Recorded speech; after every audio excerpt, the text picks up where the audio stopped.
Benchmarking helps to identify strengths and weaknesses of cluster organizations, and by applying benchmarking, you know where you stand in international comparison. So what you can get out is to know where do you have to do better, what can you learn from others, what are your strengths, what are your weaknesses.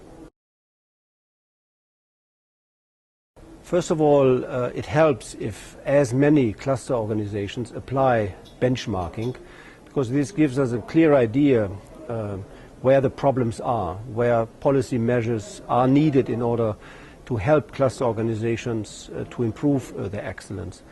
And of course it also helps us to understand which policies are effective, which policies have an impact and which have not.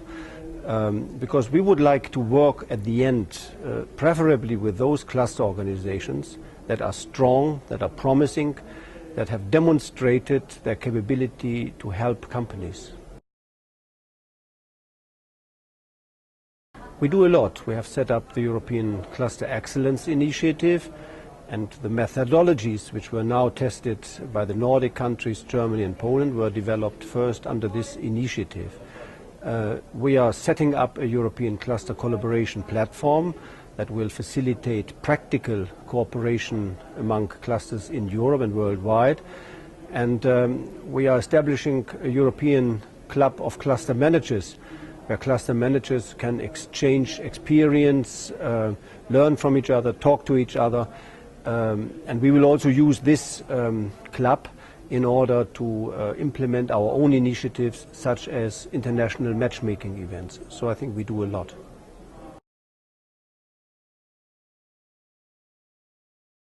The main objective is to raise the excellence of cluster management, both to the benefit of firms as well as of public authorities supporting clusters.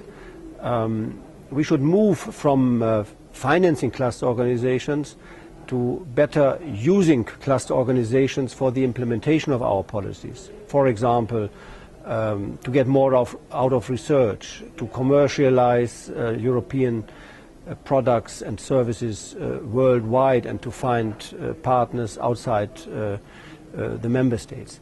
So we have invested over the last years quite a lot into cluster organizations. Now the objective must be to use them as part of innovation support, and in order to make our companies stronger and more internationally oriented.